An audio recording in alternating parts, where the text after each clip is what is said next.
조비는 이번에 약 700억 원을 들여 캡드콜이라는 보험을 들었습니다.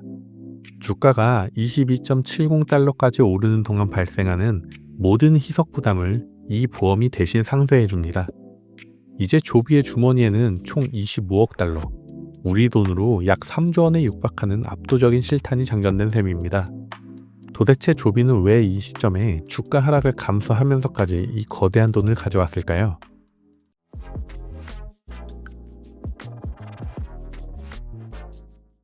안녕하세요. 오늘도 미국 주식입니다. 어제였죠? 조비 주가가 프리장부터 15% 하락하면서 장중 약 18%까지 하락했습니다. 물론 마이크로소프트 서비스나우 어닝 실망으로 나스닥이 전체적으로 빠지긴 했는데요. 조비가 유독 과하게 떨어진 가장 직접적인 트리거는 다들 아시겠지만 무려 11억 달러에 달하는 자금 조달 발표 때문이었습니다. 이번 자금 조달 중 신주 공모가는 11.35달러였는데요. 자, 한번 생각해 보시죠. 발표 전날 조비의 종가는 13.47달러였습니다. 그런데 조비가 우리가 새 주식 주당 11.35달러에 팔 거야 라고 발표한 거죠. 이건 산술적으로 봐도 약 15% 할인율이 적용된 가격입니다. 시장의 논리는 단순합니다. 기준점이 생겨버린 거죠. 중요한 건 이 가격에 무려 5,286만 주가 넘는 어마어마한 물량이 한꺼번에 쏟아져 나온다는 사실이죠. 그런데 여기서 한 단계 더 들어가면 단순히 주식 수가 늘어나는 것보다 더 무서운 수급의 정체가 드러납니다. 바로 델타 오퍼링이라는 겁니다. 이게 무슨 의미일까요? 이번 11억 달러 조달의 또 다른 축은 전환사채입니다. 이 채권에 투자하는 사람들은 보통 헤지펀드 같은 기관들인데 이들은 주가가 떨어질 리스크를 방어하기 위해 조비의 주식을 공매도하거나 파생상품을 활용하는 전략을 씁니다. 문제는 이들이 해지를 잡으려고 시장에서 갑자기 주식을 대량으로 팔아치우면 당연히 주가가 박살나겠죠. 그래서 조비가 주관사인 모건 스탠리를 통해 미리 528만 주의 주식을 빌려와서 이들에게 넘겨준 겁니다. 이것이 바로 델타 오퍼링입니다. 결국 포인트는 이겁니다. 델타 오퍼링은 신주 발행이 아니라서 전체 주식수가 늘어나는 희석은 아니지만 결과적으로는 시장에 엄청난 매도 압력을 합법적으로 미리 깔아준 것과 다름없습니다. 조비 스스로도 투자 설명서에 이 구조 때문에 주가가 하락할 수 있다고 대놓고 경고할 정도니까요. 자, 주가가 빠진 이유를 알았으니 이제 이 딜이 정말 나쁜 딜인지 뜯어볼 차례입니다. 많은 투자자분들에게 전환사채는 당연히 좋지 않게 들리실 텐데요. 하지만 조비는 이번 전환사채를 0.75%라는 파격적인 저금리로 조달했습니다. 요즘 같은 고금리 시대에 수익도 나지 않는 성장주가 이 정도 금리로 약 6억 달러를 빌려오는 건 거의 공짜나 다름없습니다. 투자자들은 왜 이런 낮은 이자를 수용했을까요? 단순히 조비가 잘 되겠지라는 막연한 기대가 아니라 조비의 주가는 반드시 우리가 정한 전환가 위로 치솟을 것이라는 확신, 즉 계산을 끝냈다는 겁니다. 자, 이번 자금 조달과 관련해서 4가지를 확인해 보겠습니다. 첫 번째, 공모가 11.35달러입니다. 이건 이번에 기관들이 산 주식 가격입니다. 당분간 주가가 이보다 낮아지면 기관들도 11달러에 샀는데 라는 심리가 작동하며 저가 매수가 들어오고 반대로 주가가 오르려 하면 이들이 물량을 던지며 차익 실현을 할 수 있는 강력한 심리적 저지선이자 자석 역할을 할 겁니다. 두 번째, 전환가 14.19달러입니다. 이때부터 채권자들이 주식으로 바꾸는 게 이득인가 라는 계산기를 두드리기 시작합니다. 하지만 이 가격이 됐다고 내일 당장 주식이 쏟아지는 게 아닙니다. 만기일 3개월 전부터인 2031년 11월 18일부터 가능합니다. 그리고 현재 주가 기준으로 약 30% 상승해야 만날 수 있는 가격이죠. 세 번째, 트리거 18.45달러가 중요합니다.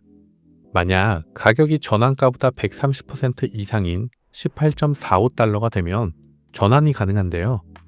하지만 18.45달러를 찍는다고 바로 전환이 되는 건 아닙니다.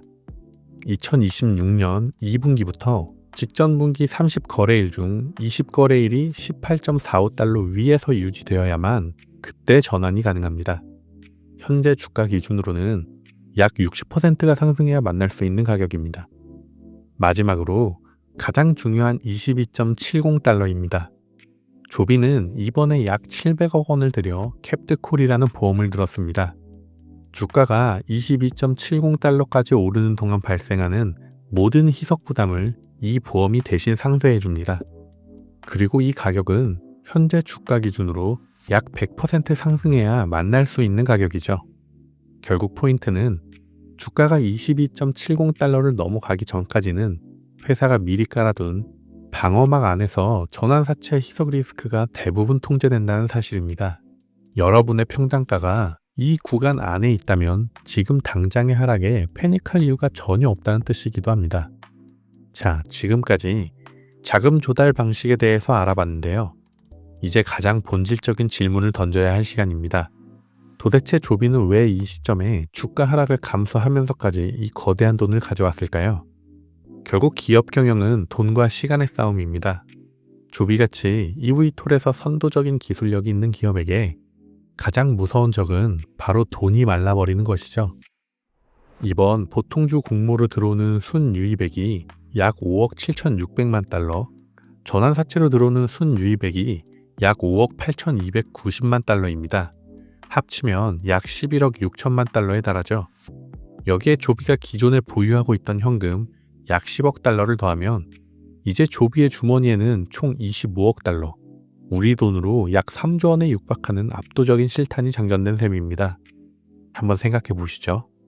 조비가 분기당 약 2억 달러 정도를 쓴다고 가정해도 이제는 적어도 2027년까지는 돈 없어서 망한다는 소리가 나올 리스크가 사실상 제로가 된 겁니다. 그럼 이 3조 원은 구체적으로 어디에 쓰일까요? 포인트는 두 가지인데요. 첫 번째는 FAA 인증의 최종 관문입니다.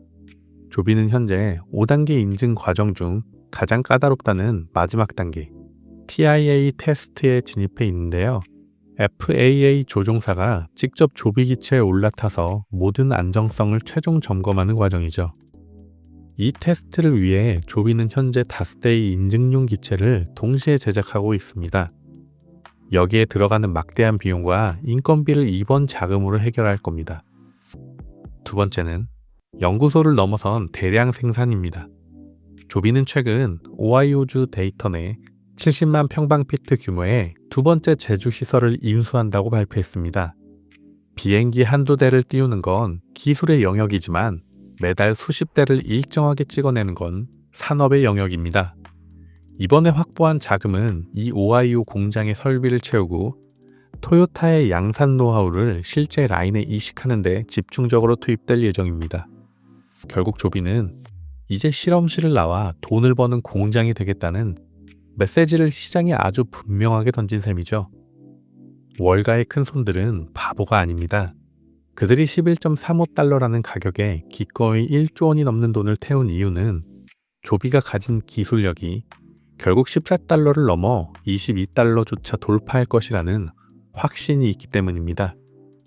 이번 딜은 조비가 2026년 두바이 상업화와 FAA 인증이라는 운명의 시간을 사기 위한 전략적 베팅이었습니다. EV톨이라는 전대미문의 산업에서 최후의 승자는 가장 멋진 디자인을 그린 회사가 아닙니다. 상업화의 문턱을 넘을 때까지 지갑이 마르지 않고 실제 고객을 태울 기체를 대량으로 뽑아낼 수 있는 체력을 가진 회사입니다.